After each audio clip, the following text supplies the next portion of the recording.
Screen দেখা যাচ্ছে? হ্যাঁ দিদি। আজ বেদান্ত দর্শন হবে। বেদান্ত দর্শনে এমসিকিউ আজকের হবে না। বেদান্ত দর্শন শুরু হবে মানে রামানুজটা বাকি থাকবে, শঙ্করটা কমপ্লিট করে দেবো। পরের দিনে বেদান্ত ফিলোসফি রামানুজ হবে, তারপরে এমসিকিউ গুলো ফুল কমপ্লিট হয়ে যাবে। তোমাদের রবিবারে এক্সাম আছে, মনে আছে তো? হ্যাঁ। পুরো ইন্ডিয়ান ফিলোসফির উপরে এক্সাম নেব।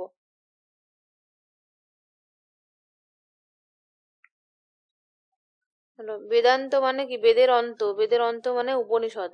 যে উপনিষদকে বেদান্ত কেন বলা হয়েছে সেটা আগে জানতে হবে। উপনিষদ বেদের অন্তভাগ হওয়ার জন্য তাকে বেদান্ত বলা হচ্ছে। তিনটে দৃষ্টিভঙ্গি থেকে আমরা উপনিষদকে বেদান্ত বলি। এক হচ্ছে অন্ত মানে শেষ, তাহলে কালানুসারে মানে কাল অনুসারে। তাহলে বৈদিক সাহিত্য তিনটে মূল অংশ, সংহিতা, ব্রাহ্মণ, উপনিষদ। তাহলে এটা লাস্টে কি হচ্ছে? উপনিষদ। তো সেখান থেকে বেদান্ত বলা হচ্ছে। এক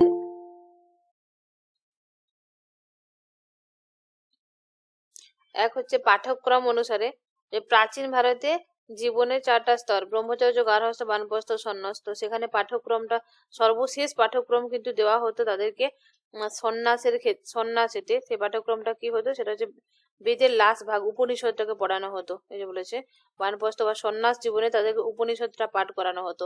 সেই জন্য পাঠ্যক্রম অনুসারেও যেহেতু শেষ, তার জন্য তাকে অন্ত বলা হচ্ছে, বেদের অন্ত। দার্শনিক পূর্ণতা দৃষ্টিভঙ্গি থেকে, যেমন বেদের চরম পরিণতি বা দার্শনিক পরিপূর্ণতা উপনিষদেই পেয়েছে, তাই সেদিক থেকে উপনিষদকে বেদান্ত বলা হয়ে থাকে। বেদান্ত দর্শনের ভিত্তি মানে বেদান্ত দর্শন দেখো শুধুমাত্র উপনিষদকে নিয়েই যে বেদান্ত দর্শন হয়েছে সেটা কিন্তু না। উপনিষদ একমাত্র ভিত্তি নয়, তিনটে মূল শাস্ত্র একসঙ্গে জুড়ে বেদান্ত হয়েছে। সেই তিনটে শাস্ত্রকে বলা হয়ে থাকে প্রস্থান ত্রয়। এটা প্রচুর বার এক্সামে এসেছে, প্রচুর ইম্পর্টেন্স প্রস্থান ত্রয়। সেটা কি যে প্রস্থান ত্রয় মানে হচ্ছে তিন গুণ, মনে রাখবে তিন গুণ। এই সিকোয়েন্সটা মনে রাখবে, বা কি কি ভুলে যেতে পারো পরবর্তী ক্ষেত্রে মনে রাখার জন্য বলছি। শ্রুতি, স্মৃতি, নাই, এরা হচ্ছে তিন বোন, ঠিক আছে? শ্রুতি বড় বোন, মেজ হচ্ছে স্মৃতি, ছোট বোন নাই। তাহলে শ্রুতি শ্রুতি স্মৃতি নাই। এবারে কি করে মনে রাখবে যে শ্রুতি প্রস্থান কোনটা, এটা একটা কোশ্চেন। ন্যায় স্মৃতি প্রস্থান কোনটা, এটা একটা কোশ্চেন। ন্যায় প্রস্থান কোনটাকে বলা হয়, কোন সূত্রটাকে, এটাও একটা কোশ্চেন। তাহলে শ্রুতি প্রস্থান বলতে উপনিষদ। আমরা কি বলি, বেদকে শুনে শুনে মনে রাখি, তাই তো? বেদটা লিখিত নয়, অলিখিত, অপৌরুষেয়, এবং সেটা এই বংশ পরম্পরায় বলবো কি মানে কালের পরম্পরায় আর কি, একজনের কাছ থেকে অন্যজন মানে এক বেদিক বেদিক ঋষির থেকে তার শিষ্য, তার থেকে আবার তার শিষ্য, এইভাবে এটা এসেছে উপনিষদটা।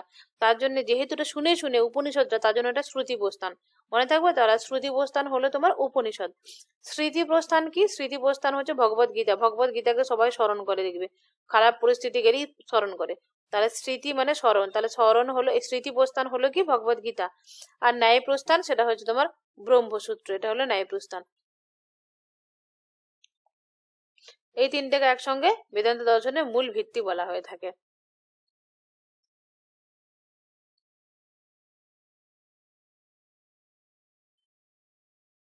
মহর্ষি বাদারায়ণ ব্রহ্মসূত্র রচনা করেছে, এটা ইম্পর্টেন্স আছে, মনে রাখতে হবে। মহর্ষি বাদারায়ণ ব্রহ্মসূত্র রচনা করেছে, যা বেদান্ত দর্শনের মূল ভিত্তি।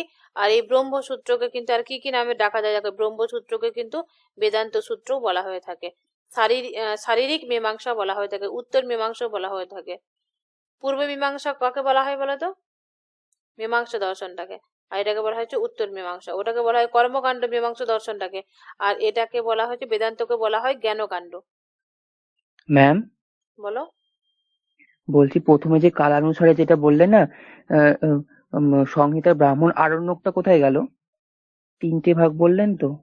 সংহিতা, ব্রাহ্মণ, আরণ্যক, উপনিষদ। আচ্ছা আচ্ছা, এখানে মেন কথা হচ্ছে, দেখো তুমি দেখবে অনেক জায়গায় ত্রয়ী বলা হয়। ত্রয়ী যদি বলা হয় তাকে কার মানে কোনগুলোকে রাখবে? এখানে সংহিতা, ব্রাহ্মণ, উপনিষদ, এইগুলোর থেকে দেখতে গেলে উপনিষদটা লাস্টে আসছে। তিনটে বেদের সাহিত্যে তিনটেকে আর কি জোরালো ভাবে দেখা হয়। আর যেটা আরণ্যক বললে, আরণ্যকটাকে কোনো কোনো জায়গায় আবার না নেওয়া হয়ে থাকে, কোনো কোনো জায়গায় ত্রয়ী বলে। ত্রয়ী বলতে এই তিনটে। মানে বেদ তো চারটি না? বেদ চারটা অবশ্যই, কিন্তু বেদের কোনো কোনো জায়গায় দেখবে আরণ্যককে স্বীকার করা হয় না, ত্রয়ী বলে অনেকে। বেদ অবশ্যই চারটে, ওই কোন মানে জায়গায় ঝামেলা স্বীকার করা যাবে হয় না। না? কোন জায়গায় মানে আমি কি করে বলবো, এক এক জায়গায় বলে ত্রয়ী, আমার ডিটেলস অত গিয়ে নাই, বলছে ত্রয়ী যদি বলা হয়, বেদত্রয়ী কোনগুলো? বেদত্রয়ী বলতে সংহিতা, ব্রাহ্মণ, সংহিতা, ব্রাহ্মণ, আরণ্যক, উপনিষদ। আমার এক্স্যাক্টলি এই মুহূর্তে মনে নাই আরণ্যকটাকে হয় ব্রাহ্মণের অন্তর্ভুক্ত নয় উপনিষদের অন্তর্ভুক্ত করে দিয়েছে, সেটাকে দিয়ে ত্রয়ী বলে। আমার প্রচুর ডিপ ডিপ এখানে বেদ উপনিষদে আমার এত ডিপ নলেজ নাই, তবে যদি বলা হয় ত্রয়ী তখন সংহিতা, ব্রাহ্মণ, উপনিষদ এই তিনটেকে বলবে, আরণ্যকটা উজ্জ্ব থাকবে তখন। আর যদি বলা হয় চারটাও যদি বেদ বলে, বেদের কাল অনুসারে আমি ভাবলাম বেদ চারটা, মূল পাঠ হচ্ছে বেদ চারটা, ঠিক আছে, এটা আমি ভুল মেনে নিলাম। তো বেদ চারটার মধ্যে উপনিষদ হচ্ছে লাস্টে। আর এই তিনটেকে অত কে বলেছে অত মনে রাখা দরকার নাই, শুধু এটা যদি বলে কোশ্চেন ত্রয়ী, বেদত্রয়ী, তখন এই তিনটে দিবে। আর না হলে বেদ চারটা ভাগ, অবশ্যই 100% বেদ চারটা ভাগ, আর তার লাস্ট ভাগ উপনিষদ।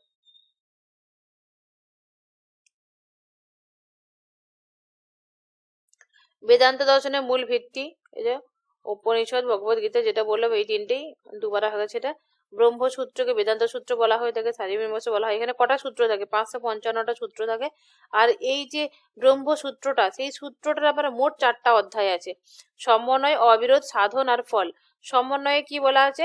উপনিষদের ভাবের সংহতি বলা আছে, বিভিন্ন উপনিষদ সম্পর্কে বলা আছে, ব্যাখ্যা করা আছে, এবার তাদের মধ্যে সম্পর্কটা বলা আছে। অবিরোধ মানে হচ্ছে তোমার বিরোধী মত খণ্ডন করে ব্রহ্মবাদী যে সত্য সেটা প্রতিষ্ঠা করার কথা বলা হয়েছে এই অবিরোধ অংশে। আর সাধন বলছে ব্রহ্মবিদ্যা লাভের কি কি উপায়, সেই উপায়গুলো বলেছে। এবং ফল হচ্ছে ব্রহ্মবিদ্যার ফলাফল কি হবে, ব্রহ্মবিদ্যা লাভ হওয়ার ফলে আমাদের কি হবে, সেটা হচ্ছে ফল অংশে পাবো। বৈদান্তিক দর্শনের যে মতবাদ সমূহ, যেমন শঙ্করাচার্যের কেবলাদ্বৈতবাদ, এগুলো মনে রাখবে।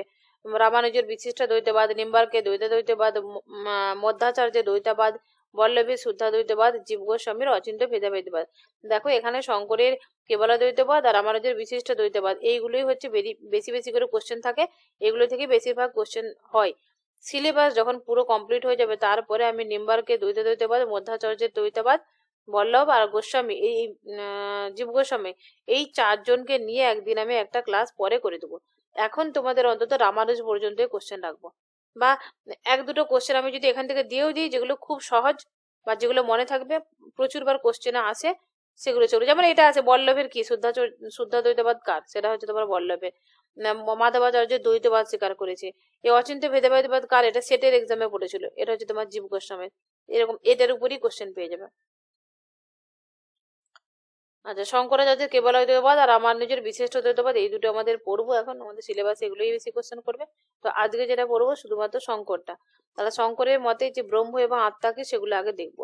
শঙ্করাচার্যের অদ্বৈতবাদ, অবশ্যই সে অদ্বৈতবাদের কথা বলেছে, ব্রহ্ম, আত্মা, জগৎ সমস্ত কিছু অদ্বৈত এক, এইভাবে বলবে। বলছে ব্রহ্ম সত্যং জগৎ, জগৎ মিথ্যা, জীব ব্রহ্মৈব না পর, অর্থাৎ ব্রহ্মই একমাত্র সত্য, জগৎ হলো মিথ্যা, জীবাত্মা এবং পরমাত্মা এরা হচ্ছে অভিন্ন। আমাদের মায়াবশত জীবাত্মাটাকে পুরুষ মানে আমরা জীব, এবং পরমাত্মাটাকে আমরা ঈশ্বর বলে ভাবি মায়ার ফলে। অ্যাকচুয়ালি কিন্তু জীবাত্মা পরমাত্মা ওগুলো আলাদা নয়, ওরা একই। ব্রহ্মর সংজ্ঞা এবং স্বরূপ যদি দেখি, যে ব্রহ্ম শব্দটা বৃহৎ ধাতু থেকে এসেছে, যার অর্থটা উদ্ভূত, বানানটা ভটা নিচে আসতে উপরে চলে গেছে, যার অর্থ ব্যাপকতম অর্থাৎ মহত্তম। ব্রহ্ম তাহলে মহত্তম, এটি হচ্ছে জীব জগতের পরম তত্ত্ব। শঙ্কর ন্যায়শাস্ত্রে দুটো নিয়ম নিয়েছে, ন্যায়শাস্ত্রে পড়েছি আমরা তাদাত্ম্য নিয়ম, বিরোধবাধক নিয়ম। এই তাদাত্ম্য নিয়ম আর বিরোধবাধক নিয়ম অনুসারে ব্রহ্ম তত্ত্ব ব্যাখ্যা করার চেষ্টা করেছেন শঙ্করাচার্য। কিভাবে দেখো, তাদাত্ম্য নিয়ম মানে আমরা কি জানি, সত্য সর্বদা একই রকম থাকবে, মানে যেটা যেটা সেটা সেটাই হবে। আর বিরোধবাধক নিয়ম অনুসারে সত্য আর অসত্য একসঙ্গে থাকতে পারে না। তাই এখানে বলছে যে এই সূত্র অনুসারে ব্রহ্ম তার মানে কি হলো, যেটা সেটাই, মানে সে অদ্বৈত হবে, চিরন্তন হবে, নির্বিকার, নিরবচ্ছিন্ন, নির্গুণ, সর্বব্যাপী, মহৎ এবং পরম সত্য হবে ব্রহ্ম।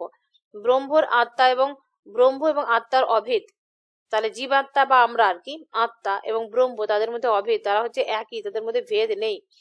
তাহলে আত্মা ব্রহ্ম ভিন্ন নয়, এটা কি বিষয়গত ভাবে মানে অবজেক্টিভলি যা ব্রহ্ম এটা ভিন্ন নয়, বলছে অবজেক্টিভলি যদি বিষয়গত ভাবে দেখি যেটাকে ব্রহ্ম বলবো, বিষয়গত ভাবে যদি ভাবি তাহলে সেটা হচ্ছে আত্মা।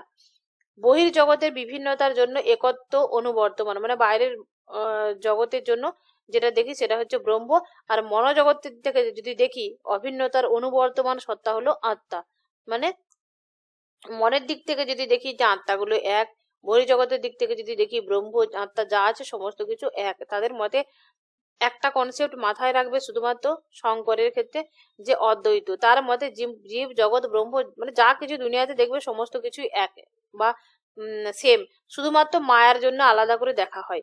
এবং মায়ার জন্য আমরা এই ব্রহ্মটাকে ঈশ্বর ভাবি, আর আমাদের যেই আত্মাটাকে আমরা জীব আত্মা যেরকম নর্মালি সেরকম মতো ভাবি, যে কর্ম করে দুঃখ ভোগ করে সেরকম জীবাত্মা।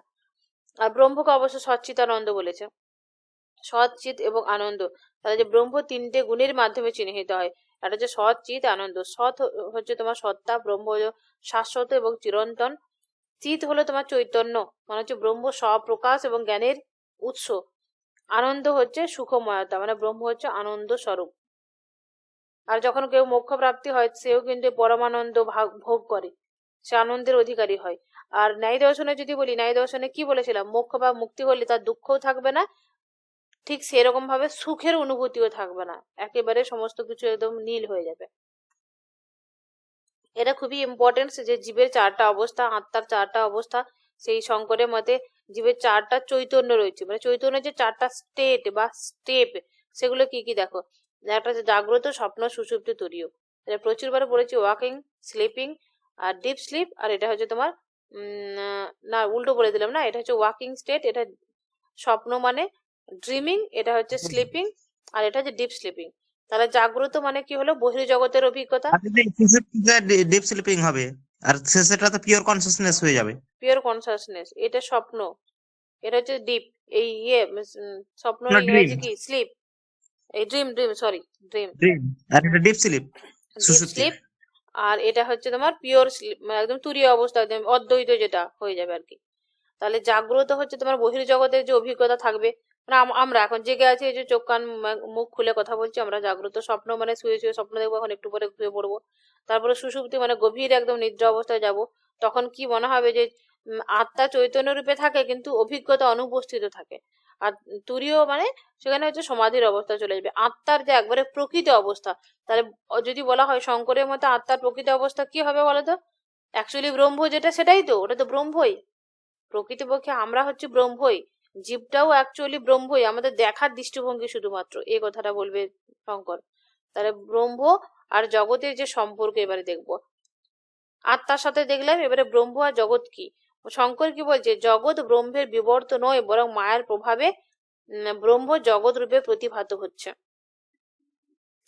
জগৎ ব্যবহারিক দৃষ্টিতে সত্য হলেও পারমার্থিক দৃষ্টিতে মিথ্যা, এই কথাটা তাই তো। জগৎ ব্যবহারিক দৃষ্টিতে সত্য আমরা দেখছি, পারমার্থিক দৃষ্টিতে দেখতে গেলে মিথ্যা। ব্রহ্মের লক্ষণ দেখো, বলছে ব্রহ্মকে বোঝার জন্য দুটো পদ্ধতি আমরা ইউজ করি, একটা হচ্ছে স্বরূপ লক্ষণ, তটস্থ লক্ষণ। এগুলো কোশ্চেন আসে। স্বরূপ লক্ষণ কি, সেটা হচ্ছে আসলে ব্রহ্মটা যেরকম সেটা, যেমন হচ্ছে যা ব্রহ্মের প্রকৃত স্বরূপ প্রকাশ করে। ব্রহ্মের প্রকৃত স্বরূপ কি, নির্গুণ, নির্বিশেষ, সচ্চিদানন্দ। কোনো কিছু নেই, সচ্চিদানন্দ, এটাই তো শাশ্বত। তাহলে ওটা হচ্ছে স্বরূপ, প্রকৃত স্বরূপ। আচ্ছা, একটা জিনিস মনে রাখবে, একজন মানে ক্রিটিক করে বলেছিলেন শঙ্করকে, যে একমাত্র শঙ্করের ব্রহ্মই হলো নির্গুণ, বাকি সকলের ব্রহ্ম সগুণ। তার মানে শঙ্করের মধ্যে ব্রহ্ম নির্গুণ, নির্বিশেষ, তার কোনো কিছু নেই। কিন্তু বাকি সকল যারা একটু আগে পড়লাম, নিম্বার্ক থেকে শুরু করে বল্লভাচার্য, অচিন্ত বেদাবেদবাদ পর্যন্ত, সকলেই কিন্তু তোমার ব্রহ্মকে সগুণ বলেছে, ব্রহ্মের বিশেষ রয়েছে এবং ব্রহ্ম গুণ রয়েছে বলে। আর তটস্থ লক্ষণ মানে যা ব্রহ্মকে ঈশ্বর বা সৃষ্টিকর্তা রূপে চিহ্নিত করা হয়। আমরা জোর করে চাপিয়ে দিই যে সৃষ্টিকর্তা বলে ভাবি, জগৎ সৃষ্টি করেছে, ওটা কিন্তু আসলে তার আসল রূপ না। আসল রূপ হচ্ছে স্বরূপ লক্ষণ যেটা, সেটা। আচ্ছা, ব্রহ্ম নির্গুণ, নির্বিশেষ, একদম ব্রহ্ম হচ্ছে নির্বিকল্প, তার কোনো বিকল্প নেই। বিকল্প বলছে কি, নাম গুণ জাতি ক্রিয়া সম্পর্ক কোনো কিছু নেই। নির্গুণ হচ্ছে ব্রহ্মের কোনো গুণ নেই, কারণ গুণ আরোপ করলে সেটা সীমাবদ্ধ হয়ে যাবে। ব্রহ্ম তো সীমাবদ্ধ নয়, শাশ্বত, নিত্য, নির্বিশেষ। তাহলে ব্রহ্মর অভেদ, ব্রহ্ম অভেদ, কারণ ভেদ মিথ্যা। তিন প্রকার ভেদ ছিল না, প্রাতিভাসিক, পারমার্থিক, আর একটা কি ছিল, ব্যবহারিক। ওটা ভেদ নাই দিদি, স্বজাতীয়, বিজাতীয়, স্বগতি, এটা ভেদ। আর ওটা তো ছিল, সত্তা ছিল। সত্তা, সত্তা, সত্তা, হ্যাঁ, হ্যাঁ। তিনটে সত্তা, তিনটে যে সত্তা। সত্তা, প্রাতিভাসিক সত্তা, পারমার্থিক সত্তা, আর না, প্রথমে হচ্ছে তোমার প্রাতিভাসিক সত্তা, ব্যবহারিক সত্তা, পারমার্থিক সত্তা। এটা থেকে কোশ্চেন এসেছিল টিয়ারি 3-তে। সেটা কি প্রাতিভাসিক সত্তা বলতে তোমার এই যে উম, যেমন রজ্জুতে সর্বভ্রম হচ্ছে, তারপর তুমি ঘুমিয়ে ঘুমিয়ে স্বপ্ন দেখছো, মানে আজগুবি যেগুলো বাস্তবে অস্তিত্ব নেই, সেটা হচ্ছে প্রাতিভাসিক সত্তা। সেটা হচ্ছে পারমার্থিক ব্যবহারিক সত্তা দ্বারা বাধা হয়ে যাচ্ছে। ধরো আমি এই শুয়ে শুয়ে স্বপ্ন দেখছি, স্বপ্ন দেখতে দেখতে আমার ঘুম ভেঙে গেল, ঠিক আছে, ঘুম ভেঙে দেখা গেল ব্যবহারিক জীবনে আমি চলে এলাম, তখন আমার কি মনে হলো যে না, স্বপ্নে ওটা তো স্বপ্ন ছিল, ওটা মিথ্যা। তাহলে ব্যবহারিক সত্তার দ্বারা প্রাতিভাসিক সত্তা বাধিত হয়ে যাচ্ছে। এরপরে চলে আসবে যেটা, সেটা হচ্ছে তোমার ব্যবহারিক সত্তা। ব্যবহারিক সত্তা কি, এটা কোশ্চেন এসেছিল। ব্যবহারিক সত্তা হচ্ছে যেমন এই জগতে যা কিছু আমরা দেখতে পাচ্ছি অস্তিত্ব রয়েছে, সেটা ব্যবহারিক সত্তা। তাহলে ব্যবহারিক সত্তা আবার পারমার্থিক সত্তা দ্বারা বাধা পাবে। কিভাবে? যখন পারমার্থিক সত্তা আমাদের জ্ঞান হয়ে যাবে, তার মানে আমাদের তখন কি হবে, ব্রহ্ম হলো অদ্বৈত এবং জগৎটা হচ্ছে মিথ্যা, ব্রহ্মই সত্য, এরকম যখন জ্ঞান হয়ে যাবে, তখন আমরা ব্যবহারিক এই জগৎটা যেটা আমরা দেখছি, এটাকে আলাদা এই জড় বলে ভাবছি বা জীব বলে ভাবছি, এটা মিথ্যা হয়ে যাবে। তখন আবার তার মানে পারমার্থিক সত্তার কাছে ব্যবহারিক সত্তাটা বাধা পেয়ে যাচ্ছে। এটা কিন্তু মনে রাখবে। আচ্ছা, ভেদগুলো কি স্বরূপ লক্ষণ আর কি বলো তো, ভেদগুলোর নামগুলো ভুলে গেছি। স্বজাতীয়, বিজাতীয় আর স্বগত। হ্যাঁ, স্বজাতীয়, বিজাতীয়, স্বগত। এ কিন্তু ভেদ মানবে না, শঙ্কর ভেদ মানবে না, কিন্তু রামানুজ কিন্তু আবার ওই স্বগত ভেদটা মানবে। স্বজাতীয় বিজাতীয় না মানলেও স্বগত ভেদটা মানবে। বলছে স্বজাতীয় তার কোনো জাতি থাকবে না। ছিল মাদ্রাসাতে বলো। যে শঙ্কর মতে ভেদ কয় প্রকার? 3 প্রকার।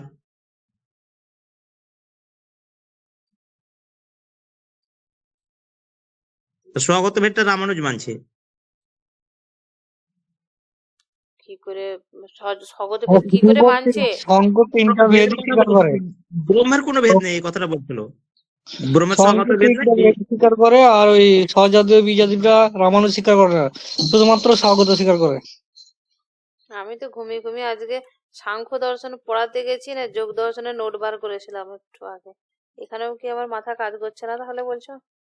না তো কেন, কেন ম্যাম? শঙ্করাচার্য তো ভেদ রহিত অভেদ, বলেছে, ওটাই তো কারণ, কোনো কোন প্রকার অর্থে ভেদ ভেদ নেই হবে? ব্রহ্মের। ব্রহ্মর তো ভেদ, দেখো একটা জিনিস 3 প্রকার স্বজাতীয়। ভেদের উল্লেখ করেছেন, ব্রহ্মের কোনো ভেদ নেই। 3 প্রকার ভেদ মানে এটা শঙ্করাচার্য বলেননি, মানে ভেদ এমনি ও বলেছে যে জেনারেল এই সেন্সে তিনটে ভেদ ভেদই 3 নাই প্রকার। ব্রহ্মের। হ্যাঁ, কারণ কারণ আমি রামানুজের ব্যাখ্যাটা বলছি। রামানুজ কিন্তু বলেছে যে পরম সত্তা ব্রহ্ম, ঠিক আছে, পরম হচ্ছে সত্তা তোমার ব্রহ্ম।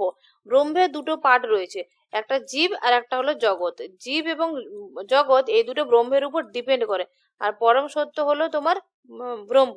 তাহলে স্বজাতীয় মানে কি, এর একটা জাতি থাকতে হবে। তার মানে শঙ্কর তো বলেছে ব্রহ্ম অদ্বৈত একটাই, তাহলে তার আবার দ্বিতীয় জাতি কি করে থাকবে?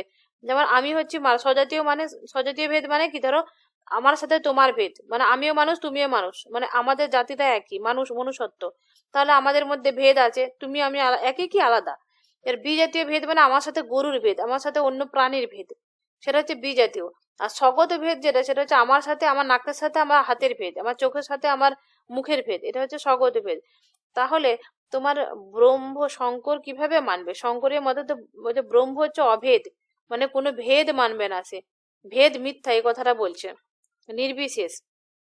আর রামানুজের মধ্যে শুধুমাত্র স্বগত ভেদটা মানবে, কারণ সে বলেছে যে এই জীব এবং জগৎ এটা ব্রহ্মেরই দুটো অংশ, দুটো পার্ট।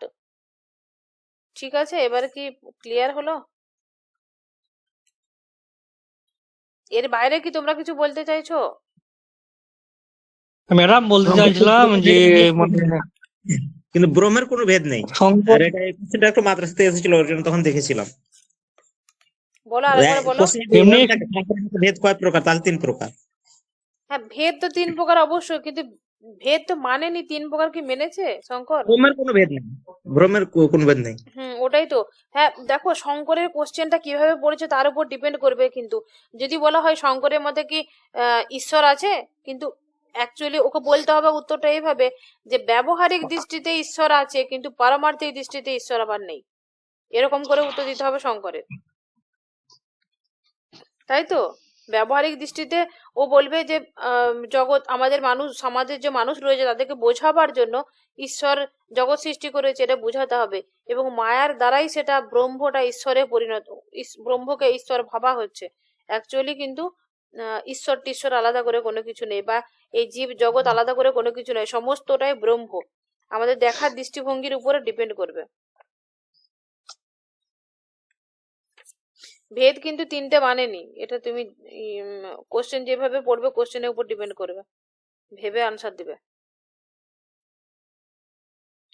ব্রহ্ম, আচ্ছা, শঙ্করের নেতি নেতি পদ্ধতির কারণে অনেকেই দর্শনকে শূন্য, বৌদ্ধদের শূন্যবাদের সাথে তুলনা করে, কিন্তু সেভাবে তো করা যায় না। শঙ্করের ব্রহ্ম হচ্ছে শূন্য নয়, বরং একমাত্র পরম সত্তা, এই কথাটা বলেছে। সগুণ ব্রহ্ম কিন্তু সে মানবে না। এই যে এখানে দেখো, সগুণ ব্রহ্ম উপাসনার গুরুত্বটা কি, মানে নির্গুণ ব্রহ্ম কেবল উপলব্ধির বিষয়, আলোচনার কিন্তু নয়। এবারে হচ্ছে সাধারণ যে মানুষ, আমরা যে মানুষ, আমাদেরকে বুঝাবার জন্য বলছে যে শঙ্কর সগুণ ব্রহ্ম বা ঈশ্বর, তাহলে ঈশ্বরকে সগুণ ব্রহ্ম বলেছে। আর ব্রহ্মকে যদি বলা হয় ব্রহ্ম, সে প্রকৃত যে ব্রহ্ম সে আবার নির্গুণ, তাই বলছে সগুণ ব্রহ্ম বা ঈশ্বর ধারণাকে স্বীকার করেন। তিনি পারমার্থিক দৃষ্টিতে ঈশ্বরকে আবার পরম সত্য বলে মনে করেন না। পারমার্থিক দৃষ্টিতে তাহলে ঈশ্বর নেই। ভক্তির জন্য বা আমাদের ভক্তির মাধ্যমের জন্য, আমরা জ্ঞান অর্জনের জন্য আমরা এই ব্রহ্মটাকে বা সগুণ ভাবি এবং সেটাকে ঈশ্বর মনে করি।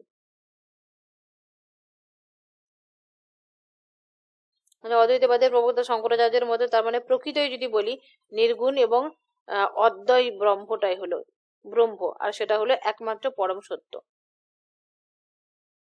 নির্গুণ ব্রহ্ম সগুণ ব্রহ্মের পার্থক্য ওটাই। নির্গুণ ব্রহ্ম বলতে সম্পর্কবিহীন অবস্থায় পারমার্থিক যেটা সত্য সেটা হচ্ছে নির্গুণ ব্রহ্ম, আর সগুণ ব্রহ্ম বলতে যেটাকে ঈশ্বর বলে ভাবি, যে সেটার গুণ আছে, আসলে ওটা মায়ার দ্বারা আচ্ছাদিত। নির্গুণ ব্রহ্মটাই ব্যবহারিক দৃষ্টিতে বাইরের জগতে আমরা সেটাকে সগুণ বলে ভাবি। ব্যবহারিক জগৎটা যখন, এই যে একটু আগে বললাম না তিনটে জগৎ আছে, সত্তা আছে, ব্যবহারিক সত্তাটা যখন আমাদের বাধা, মানে বাধা পায় কিসের দ্বারা, প্রাতিভাসিক সত্তার দ্বারা। প্রাতিভাসিক সত্তার জ্ঞান যখন হয়ে যাবে তখন আমাদের জ্ঞান হয়ে যাবে যে ব্রহ্ম নির্গুণ, আর ব্যবহারিক সত্তাতে হবে ব্রহ্ম হলো সগুণ। মায়া ঈশ্বরের ভূমিকা দেখো, জগৎ, শঙ্কর জগতের ব্যবহারিক সত্যতা স্বীকার করেন। ঈশ্বরের ধারণা মায়ার মাধ্যমে, মানে ঈশ্বরের যে ধারণাটা ওটা কেন হয়েছে, কি করে হয়েছে, মায়ার দ্বারা হয়েছে। মায়ার মাধ্যমে জগতের ব্যাখ্যার জন্য এটা তৈরি করা হয় বা জগতের ব্যাখ্যার জন্য এটা ভাবা হয়। মায়া ঈশ্বরের শক্তি, যা ব্রহ্মকে সগুণ ব্রহ্মে প্রকাশ করে দিচ্ছে। ব্রহ্মজ্ঞ যারা ব্যক্তি, মানে যাদের ব্রহ্মজ্ঞান হয়ে যায়, সেই ব্যক্তিদের ঈশ্বরের মায়া শক্তি দ্বারা তাদেরকে প্রভাবিত করতে পারে না, আচ্ছাদিত করতে পারে না, বা তাদেরকে প্রতারিত করতে পারে না। কিন্তু অজ্ঞান যারা বা অজ্ঞানী যারা ব্যক্তি, তারা হচ্ছে জগৎটাকে সত্য বলে মনে করে এবং ঈশ্বরটা তার প্রতিষ্ঠা বলে, ঈশ্বরের প্রতিষ্ঠা বলে মনে করে। ঈশ্বরের অস্তিত্ব কিন্তু ওইভাবে ব্যবহারিক দৃষ্টিতে থাকলেও পারমার্থিক দৃষ্টিতে শঙ্করের মতে ঈশ্বরের অস্তিত্ব নেই। এবারে জীবনের তিনটে স্তরের কথা বলেছে দেখো। প্রথম স্তর মানে জগৎকে বাস্তব এবং সত্য বলে মনে করা হয়। দ্বিতীয় স্তর হচ্ছে ঈশ্বরকে স্বীকার করা হয় ধর্মীয় স্তর অনুসারে। তৃতীয় স্তর হচ্ছে ব্রহ্মজ্ঞান লাভের পর জগৎ ও ঈশ্বর তিরোহিত হয়ে যায়, তখন একমাত্র ব্রহ্মই সত্য এবং ব্রহ্মেরই উপলব্ধি হয়। শঙ্করাচার্য তো নির্গুণ ব্রহ্মের কথাই বলেছে, কারণ সেটা হচ্ছে সত্য, পরিবর্তনশীল নয়, অপরিবর্তনীয়, মায়ার প্রভাব মুক্ত। নির্গুণ ব্রহ্মটা মায়ার প্রভাব মুক্ত, আর যেটা সাধারণভাবে দেখা হয় সেটা হচ্ছে সগুণ ব্রহ্ম, এই কথাটা বলেছে।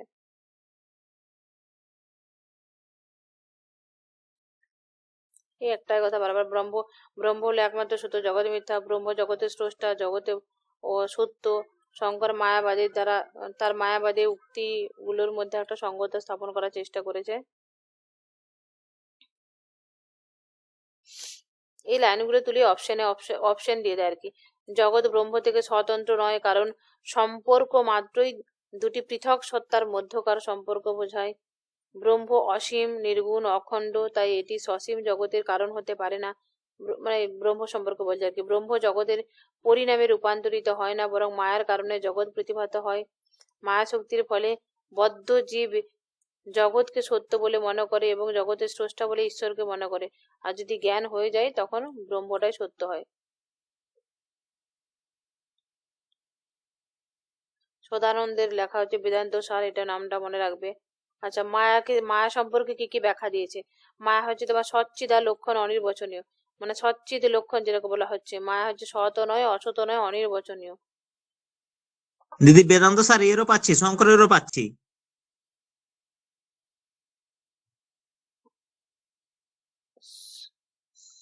বেদান্ত সার, সদানন্দ, দেখো বেদান্ত এটা সার বইটা ইউটিউবে আমার পড়েছিলাম। কোথায় পড়েছে বলো তো। আর এক জায়গাতে পেয়েছি, শঙ্কর কিংবা রামানুজ মনে হয় এর মতো পেয়েছি, দুজন পেয়ে গেছি। রামানুজ কি করে হবে, বেদান্ত সারটা শঙ্করই হবে। আমি পরে দেখে বলে দিচ্ছি। বেদান্ত সার দেখো, এটা টিকা confirm টিপ্পণী, সদানন্দ পড়েছি, আমরাও পড়েছি, এটা কনফার্ম হবে। আর ওটাও আছে এর সাথে। টিকা টিপ্পণী অনেকেই করে না, একটার উপরে অনেকেই করে। আমার কাছে একটা বেদান্ত সার আছে, ওটাকে দেখতে হবে। ত্রিগুণাত্মক দেখো, একটা হচ্ছে মায়ের মধ্যে, আমি এটা দেখে কনফার্ম করে বলে দিচ্ছি যে কোনটা আনসার করা উচিত। ত্রিগুণাত্মক হচ্ছে মায়ের মধ্যে সত্য রজ তম তিনটে গুণে রয়েছে, যে সাংখ্য দর্শনে প্রকৃতির মতো যেটা ব্যাখ্যা করেছে। জ্ঞান বিরোধী মানে মায়া ব্রহ্মজ্ঞানকে আবৃত করে রাখে। মায়ের এগুলো বলতে চাইছে আর কি, মায়ের বৈশিষ্ট্য মানে ভ্রম সৃষ্টিকারী শক্তি, মায়া হলো ভ্রম সৃষ্টিকারী শক্তি, মায়া হচ্ছে জ্ঞান বিরোধী, মায়া হচ্ছে এর সব থেকে বেশি কোশ্চেন আছে। সদসৎ বিলক্ষণ অনির্বচনীয়, এটা কার লক্ষণ? এটা মায়ের লক্ষণ। মায়ের দুটো শক্তি রয়েছে, একটা আবরণ শক্তি, বিক্ষেপ শক্তি, এটা কোশ্চেন আসে অনেক। মানে সত্যকে আবৃত, আবরণ শক্তি মানে সত্যকে ঢেকে দেবে, আর বিক্ষেপ মানে হচ্ছে মিথ্যাটা সত্য সেটাকে প্রকাশ করার চেষ্টা করবে। অবিদ্যার ভূমিকাটা কি দেখো মায়াতে, যে মায়া ঈশ্বরের দৃষ্টিতে আর অবিদ্যা জীবের দৃষ্টিতে। বদ্ধ জীব অবিদ্যাবশত জগৎকে সত্য বলে মনে করে। বিজ্ঞানীরা জানেন যে মায়া সৃষ্ট জগৎ মিথ্যা, শুধু ব্রহ্মই চিরন্তন সত্য। ব্রহ্মজ্ঞানীরা মানে হচ্ছে যাদের ব্রহ্মজ্ঞান হয়ে যায়। সত্তা ত্রৈবিধ্যবাদ কার, এই তত্ত্বটা কার, এটা কোশ্চেন আছে। শঙ্কর বলেছে সত্তা ত্রৈবিধ্যবাদের কথা। সত্তা ত্রৈবিধ্য মানে তিনটে সত্তা কি কি, সেটা হচ্ছে প্রাতিভাসিক সত্তা, ব্যবহারিক সত্তা, পারমার্থিক সত্তা। যেটা বললাম আর কি, স্বপ্ন টপ্ন গুলো, রজ্জুত সর্বভৌম, এগুলো হচ্ছে প্রাতিভাসিক সত্তা। প্রাতিভাসিক সত্তাটা ব্যবহারিক সত্তার কাছে বাধা পেয়ে যায়। ব্যবহারিক সত্তাটা আবার ঘট পট জগতে যা কিছু রয়েছে সেটা হচ্ছে ব্রহ্মজ্ঞান লাভের পর সেটা বাধা পায়। এরপরে প্রাতিভাসিক যে সত্তা সেটা হলো একমাত্র পরম সত্তা, সেটা একমাত্র পরম জ্ঞান। সেইটার লাভ হবার পরে জ্ঞান হয় যে ব্রহ্মই একমাত্র সত্য, তখন আর বাধা পায় না সেটা। এটা যেটা বললাম বিস্তারিত ভাবে এখানে লেখা আছে ওটাই। জগতের মিথ্যাত্ব, শঙ্করের দৃষ্টিতে ব্রহ্ম সত্য এবং জগৎটা মিথ্যা, এটাই বলবে। মিথ্যাত্বের লক্ষণ কি বলছে, যা অবাধিত নয় তাই মিথ্যা। তারপর যে সদসৎ বিলক্ষণ অনির্বচনীয়, তাই হলো মিথ্যা। জগৎটা তো ওরকমই, জগৎটা মিথ্যা, ওইভাবে ব্যাখ্যা করবে। কিন্তু ব্যবহারিক দৃষ্টিতে জগৎটা বা সত্য শঙ্করের মতে। জীবটাও তাই, ব্যবহারিক দৃষ্টিতে তার রয়েছে। এবার জীবী সম্পর্কে কতগুলো বিষয়গুলো জানতে হবে। দেখো, জীব হলো তোমার স্মৃতি, অনুষঙ্গ, পছন্দ অপছন্দ, পক্ষপাতের সমন্বয়ে গঠিত একটা সত্তা। জীব হচ্ছে জ্ঞাতা কর্তা ভোক্তা, এটা আসতে পারে। শঙ্করের মধ্যে জীব হলো জ্ঞাতা কর্তা ভোক্তা। জীবদ্দশায় জীব দেহ এবং আত্মার সংমিশ্রণ, যার একটা সূক্ষ্ম শরীর এবং স্থূল শরীর থাকে। তাহলে যদি বলা হয় যে সূক্ষ্ম শরীর এবং স্থূল শরীর স্বীকার করেছে কে, সেটা হবে শঙ্কর। সূক্ষ্ম শরীর কি, স্থূল শরীর কি? স্থূল শরীর বলতে যেটা পঞ্চভূত দিয়ে তৈরি হয়েছে, আমাদের যে বডিটা, সেটা হচ্ছে তোমার ইয়েটা স্থূল। আর সূক্ষ্ম মানে 17টা উপাদানে গঠিত, যেমন হচ্ছে পঞ্চ জ্ঞানেন্দ্রিয়, কর্মেন্দ্রিয়, পঞ্চ প্রাণ, অন্তঃকরণ মানে মন এবং বুদ্ধি, এগুলো হলো সূক্ষ্ম শরীর। আমাদের দেখো যখন আমরা মারা যাই বডিটা কিন্তু নষ্ট হয়ে যায়, কিন্তু আমরা এই সূক্ষ্ম শরীরটা কিন্তু আত্মার সাথে আমরা নিয়ে বেড়াই। আর তার জন্যই আমাদের আবার পুনর্জন্ম লাভ করতে হয়, পুনর্জন্ম পেতে হয় ফলটা ভোগ করার জন্য। ব্রহ্ম আর জীবের সম্পর্ক দেখো, অদ্বৈত বেদান্তের মধ্যে জীব এবং ব্রহ্ম স্বরূপত অভিন্ন। যে এই তত্ত্বমসি এই কথাটা তুলে লাইন আছে অদ্বৈত বেদান্তের মধ্যে, জীব ব্রহ্ম স্বরূপত অভিন্ন। যেমন তত্ত্বম অসি, তুমি সেই, অহং ব্রহ্মাস্মি, এই যে বাক্যগুলো এগুলোই প্রমাণ করছে যে জীব এবং ব্রহ্ম হচ্ছে এক। জীব উপাধি দ্বারা বিভক্ত, ব্রহ্ম মাত্র এটা। মায়ের প্রভাবে নির্গুণ ব্রহ্ম স্বগুণে প্রতীত হয়ে যাচ্ছে। সংসার দশায় জীব কর্তা ভোক্তা মনে হলেও পারমার্থিক দৃষ্টিতে আবার কোনো কিছু কর্তা ভোক্তা কোনো কিছু থাকে না। মোক্ষ লাভ হলে সূক্ষ্ম শরীর, তাহলে এখানে হলে দুটো শরীরের কথা পেলাম। যখন আমাদের মোক্ষ লাভ হয়ে যায় তখন এই সূক্ষ্ম শরীরটা থাকে না, সূক্ষ্ম শরীরটা নষ্ট হয়ে যায়, আত্মা তার শুদ্ধ স্বরূপে অবস্থান করে। শুদ্ধ স্বরূপ মানে কি, সে ব্রহ্মে অবস্থান করে। মানে এই ব্রহ্মেরই অংশ, এটা কেটে এখানে জন্ম নিয়ে এখানে এসেছিল, ঠিক আছে, এখানে সবকিছু ছেড়ে দিয়ে কর্ম থেকে বিমুক্ত হয়ে এ আবার এখানে যে ঢুকে গেল, সেটাই বলতে চাইছে। জীবের স্তর, এটা ঠিক আছে, আগেই বলেছি। এটা খুবই গুরুত্বপূর্ণ দুটো মতবাদ। জীব ব্রহ্ম সম্পর্কে ব্যাখ্যার দুটো মত দিয়েছে, একটা প্রতিবিম্ববাদ, একটা অবচ্ছেদবাদ। প্রতিবিম্ব বলতে চাই যে যে যেমন আমাদের ফটোটা যখন আমরা দেখি ইয়েতে আয়নাতে, আমাদের ফটোটাই আমরা দেখি, তো তো এইভাবে বলছে যে শঙ্কর, যে এটা জীব হচ্ছে ব্রহ্মের একটা ছবি, প্রতিবিম্ব। আর অবচ্ছেদবাদে কি, জীব ব্রহ্মের অংশ নয়, একই চৈতন্য, যার মধ্যে ভেদ কেবল অবিদ্যার কারণে। মানে ওটা আবার অংশ বলবো না, আবার ওটা ওটা ওটাই আসলে ওইটারই অংশ। মানে অংশ বলতে দেখো, একটা থেকে একটার পার্ট, অন্য অন্য পার্ট বোঝায়, কিন্তু অবচ্ছেদ বলতে মানে কোনো ছেদ করা যায় না, দুটো একই জিনিস। অবিদ্যার কারণে আমরা বা মায়ার কারণে আমরা দুটোকে আলাদা দেখি। আচ্ছা, রামানুজের অদ্বৈতবাদটা পরের দিনে করাবো। তাহলে দেখো এখানে ইম্পর্টেন্স যেগুলো কি পেলাম, প্রতিবিম্ববাদ, অবিচ্ছেদবাদ কার, এটা হচ্ছে তোমার শঙ্করের, এবং আত্মার যে চারটা স্টেট কি কি, এটা গুরুত্বপূর্ণ। মানে যেগুলো রিপিটেড প্রিভিয়াস ইয়ারে কোশ্চেন এসেছে সেগুলো আমি একবার রিপিট করে দিচ্ছি। জাগ্রত, স্বপ্ন, সুষুপ্ত, তুরীয়, এই যে জীবের চারটা স্টেটের কথা বলেছে। জীব এবং ব্রহ্ম হচ্ছে তারা যে অভিন্ন, এটা কোন দুটো মহাবাক্যের দ্বারা বুঝিয়েছে, তত্ত্বমসি এবং অহম ব্রহ্মাস্মি, এই দুটো। তত্ত্বমসিটা কোন রয়েছে ছান্দোক্য উপনিষদে পাওয়া যায়। আর শরীরকে দুটো ভাগ করেছে, সূক্ষ্ম এবং স্থূল। স্থূল শরীর বলতে যেটা হচ্ছে বাহ্য ইন্দ্রিয় দিয়ে, সরি, ওই ক্ষিতি অফ তেজ দিয়ে গঠিত হয়েছে বডিটা। আর সূক্ষ্ম শরীর হচ্ছে তোমার 17টা উপাদান, যেমন পঞ্চ জ্ঞানেন্দ্রিয়, কর্মেন্দ্রিয়, পঞ্চপ্রাণ, অন্তঃকরণ, মানে মন আর বুদ্ধি। তো সূক্ষ্ম শরীরটা কিন্তু বডিটা ধ্বংস হওয়ার পরেও থেকে যায়, তার কারণে আমাদের জন্ম নিতে হয় পুনরায় কর্মটা ভোগ করার জন্য, ফলটা ভোগ করার জন্য। আর যেটা সেটা হচ্ছে জগৎ মিথ্যা তো বলবেই, এবং মায়ার লক্ষণে বলবে যে মায়া হচ্ছে তোমার সদসৎ বিলক্ষণ অনির্বচনীয়, এটা হচ্ছে তার লক্ষণ। তিনটে সত্তা ত্রৈবিদ্যবাদ প্রচুর ইম্পর্টেন্ট শঙ্করাচার্যের অদ্বৈতবাদের। জগৎ মিথ্যা কিন্তু অসৎ নয়, জগৎ মিথ্যা তবে অসৎ নয়, এই লাইনটা কিন্তু প্রচুর ইম্পর্টেন্স।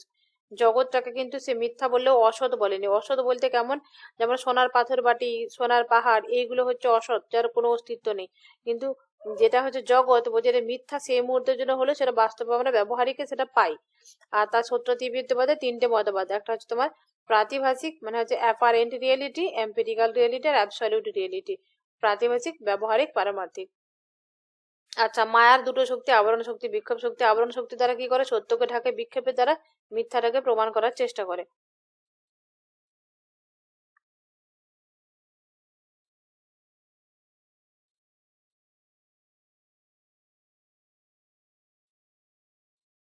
আচ্ছা, মায়া এবং ঈশ্বরের ভূমিকা, এখান থেকে কোশ্চেন আছে।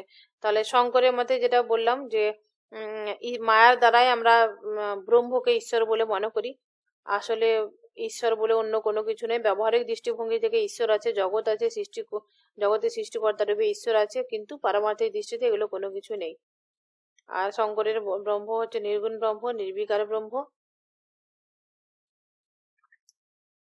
আচ্ছা, এটার ব্রহ্মের দুটো লক্ষণ, সর্ব লক্ষণ, তটস্থ লক্ষণ। সর্ব লক্ষণ মানে নির্গুণ, নিষ্ক্রিয়, নির্বিশেষ। তটস্থ লক্ষণ মানে যখন এগুলো যুক্ত হয়ে যাচ্ছে, সেটা হচ্ছে তটস্থ লক্ষণ। আচ্ছা, ব্রহ্ম হচ্ছে প্রকৃতি, যেটা সেটা সচ্চিদানন্দ, সচ্চিত আনন্দের স্বরূপ। আর এই শঙ্করাচার্যের কেবলাদ্বৈতবাদ, মধ্যাচার্য দ্বৈতবাদ, এটা গুরুত্বপূর্ণ। ব্যাস। আর এখানে হচ্ছে তোমার প্রস্থানত্রয়, তিনটে প্রস্থানত্রয় কি কি, শ্রুতি, স্মৃতি এবং ন্যায়, তিন গুণ। এটাকে মনে রাখবে, প্রচুর ইম্পর্টেন্স, প্রচুর বার কোশ্চেন এসেছে। শ্রুতি, স্মৃতি, ন্যায়। শ্রুতি মানে হলো তোমার উপনিষদ, স্মৃতি মানে ভগবদ গীতা, আর ন্যায় সূত্র মানে এই ন্যায় প্রস্থান মানে হলো তোমার ব্রহ্মসূত্র। আর 555টা সূত্র রয়েছে, তার এই 4টা অধ্যায় রয়েছে। ব্যাস, এটা হচ্ছে তোমার ব্রহ্মসূত্র, বেদান্ত সূত্র বা শারীরিক মীমাংসা বা উত্তর মীমাংসা বলা হয়ে থাকে বেদান্তটাকে। আর বেদকে উপনিষদকে বেদান্ত বলা হয়ে থাকে। যতগুলো বললাম আমি রিপিট পুনরায় পিছন থেকে বলে এলাম। এইগুলোই মানে পিছনের যত কোশ্চেন এসেছে তুমি দেখবে, এগুলো থেকে কোশ্চেন পেয়ে যাবে, এর বাইরে কোশ্চেন পাবে না। এলেও হয়তো দিতে পারে, কোনো ভাবে হয়তো দিতে পারে 5-10 বছর ছাড়া একটা কোশ্চেন এমন কঠিন, সেটা ধরতে পারবে না তুমি যতই পড়ো। অতএব পরীক্ষা ওরিয়েন্টেড, এইভাবে পড়ে স্পিডে এগিয়ে যাও, সিলেবাস খতম করো, আর দুবার রিভিশন, যত পারো রিভিশন করে, এরকম করে পড়ার এরকম করে রিভিশন, ডবল ডবল রিভিশন করো। অটোমেটিক দেখো কোশ্চেনে আনসার দিতে পারছো, যেখান থেকে যা কোশ্চেন পাবে তাই সলভ করতে শুরু করে দিবে। সেট তো সেট, নেট তো নেট, এমনি যে কোনো কোশ্চেন, বই যা পাবে এক ধার থেকে কোশ্চেন সলভ করতে থাকো, প্রচুর কোশ্চেন সলভ করো। যত কোশ্চেন সলভ করবে তত তোমাদের জন্য সুবিধা হবে এক্সামের জন্য। পরের দিনে মীমাংসাটা করে দিয়ে এমসিকিউ সলভ করাবো। ঠিক আছে, তবে তোমার আমি বলছি ওটা পরে। সাইফুল বলে না যে তুমি কোথায় বেদান্ত স্যার আর কার কার পেয়েছো? আমি শঙ্কর না রামানুজ পেয়েছি দিদি, শঙ্কর সম্ভবত। কোথায় দেখেছো সদানন্দের বেদান্ত আমি সার? দেখেছি, এদের অবশ্যই বই দেখেছি, এটা পর্যন্ত, সাধারণত 100% জানি, আর ওর সাথে এটাও দেখেছি, ওর জন্য হ্যাঁ বললাম। সদানন্দের বই পর্যন্ত পাওয়া Set যায়। করে দেখি, দেখেন। আমার তো জানা নাই, হয়তো থাকতে পারে, আমি সেই জন্য জিজ্ঞাসা করলাম। আমি খুঁজে সেন্ড সদানন্দ, করে দিন। হুম বেদান্ত সার হচ্ছে সদানন্দের। হতে পারে বেদান্ত সার বলতে বেদান্তটাকে ওই ভালো করে ব্যাখ্যা করেছে আর কি, যে কেউ লিখে পরে বেদান্ত সার নাম দিয়ে বার করতেই পারে এখন। না, ওই ওর নাম হচ্ছে আচার্য যোগীন্দ্র সদানন্দ বেদান্ত স্যার। আরে সদানন্দ একই, এটা এটা সবাই জানে। হ্যাঁ, তাই হলো। একই একই একই। আর রামানুজ যুক্ত আছে, রামানুজের না এই না, ও আছে। রামানুজ শঙ্কর বলছে না, ওই জন্য বলছে।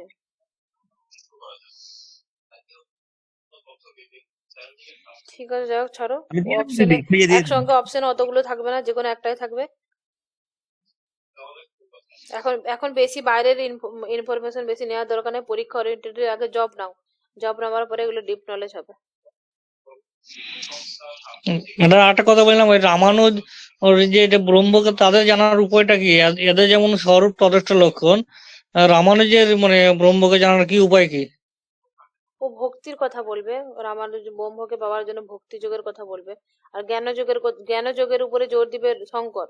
জ্ঞানকে বলতে হবে, জ্ঞান অর্জন করতে হবে। আর রামানুজের মনে হচ্ছে, রামানুজের মতে হবে ভক্তি যোগের কথা বলে। রামানুজ যেদিন পড়াবো না, শঙ্করের সাথে রামানুজের কম্পারেটিভ পড়িয়ে দেবো, যে শঙ্কর কি বলেছে, রামানুজ ওখানে কি বলেছে। আবার পরে যখন নিম্বার্ক পড়াবো বা তোমার ওই শুদ্ধাদ্বৈতা পড়াবো, তখন এদের সাথে ওদের কম্পারেটিভ পড়তে হবে। কারণ একজন পড়লে উত্তরটা দেওয়া খুব সহজ, দুজন পড়লেও খুব সহজ। যখন আরো 2-4 জন চলে আসবে না বেদান্ত দর্শনেরই, তাদের মধ্যে তো সবার মধ্যে যে একটা কমন বিষয়তে মিল আছে, তাই তো তারা বৈদান্তিক হবে। কিন্তু তাদের মধ্যে সূক্ষ্ম পার্থক্য রয়েছে, এবং তাদের মধ্যে কম্পারেটিভ তুলনামূলক ভাবে যদি পড়ি, তখন আনসারটা দিতে সুবিধা হবে।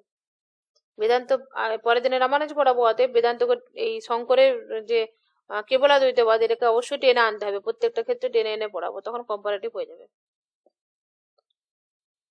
এমসিকিউ হবে।